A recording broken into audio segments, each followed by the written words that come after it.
it's Penny Zinker, your strategic business coach.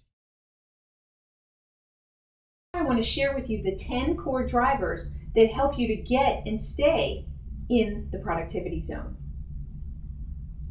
I'm going to go through those 10 drivers just in name at the moment.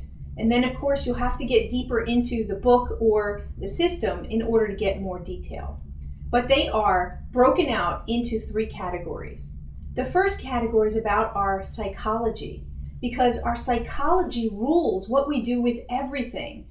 The second category is strategy, and we know that, well, we're not going to have as effective strategy if we don't have the psychology. You know, Peter Drucker once said that culture will eat strategy for breakfast every time.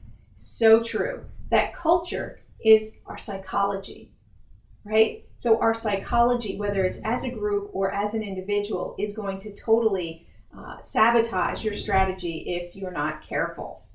And then lastly, the third category is making it sustainable. It's sustainability. So let's look at what each of the core drivers are in those categories. So when we're talking about our psychology, we're talking about our motivation, right?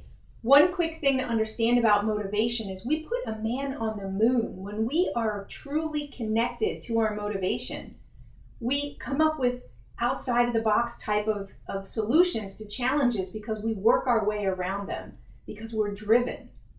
Number 2 is our self-talk. What's the language and self-talk that we're using that's holding us back or propelling us forward? Nelson Mandela was interviewed by Tony Robbins, and Tony Robbins said, "Yeah, Mr. Mandela, how did you survive all those years in prison?" And he said, "I didn't survive, I prepared." Think about the difference in energy and what his experience would have been if he lived his life in those words of survival. Very different experience and very different outcome. Self-talk affects and infects you and those around you. Number 3 is focus. Understanding that to be truly focused, you need to align the strategic focus and your motivation along with that self-talk, the mental focus, with your attention of focus so that you're really focusing on the right things, what you want to achieve, and making sure that there's no sabotage connected in there. So focus. And we all understand that because we're riddled with distractions today. Number 4 is self-care or physiology, is understanding that how we care for our body and how we take breaks and give ourselves the energy that we need physically, that's going to help us mentally. So we're totally connected. Right? If you ever watched a scary movie and you got goosebumps as you were sitting there, as you were engulfed in the scenario, well, you weren't really in danger, were you? No. But your body reacted as if it was. And so that's also what we need to understand, is that we create stress for ourselves, or we can also relieve that stress. So it's in our self-care. Those are the 4 elements of psychology. Championship psychology is built through motivation, self-talk, focus, and physiology or self-care.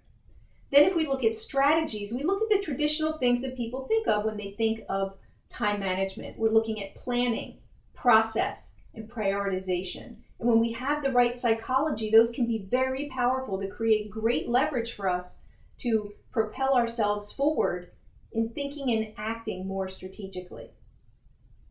And then how do we make it sustainable? Well, we do that by progress, measuring and recognizing our progress and creating traction. So many people today, they just feel like they have so many things to do and they don't stop to recognize the progress that they're actually making, which then releases dopamine in their system, creating further traction, making them want more progress. So you have to stop and reflect. And that goes for your team members too. They need to be given regular feedback so that they can see how their progress is affecting their own growth and the organization.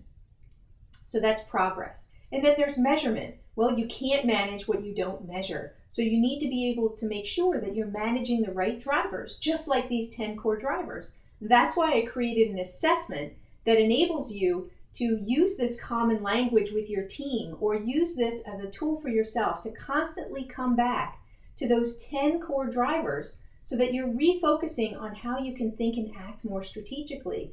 You can do this on a daily basis, you can do this on a weekly basis or a bi-weekly basis, whatever works for you. Start small and start with a bi-weekly basis, and then bring the time frame in.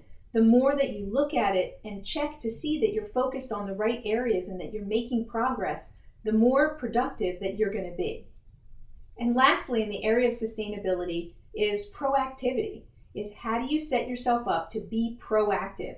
Because one of the greatest challenges of our productivity is reactiveness, right? Is reacting to the emails that we get because we start our day with email. We want to set ourselves up with a proactive schedule with proactive thinking so that we can think and act more strategically. So I know that's a quick overview, but that is the 10 core drivers of our productivity that help us get and stay in the productivity zone.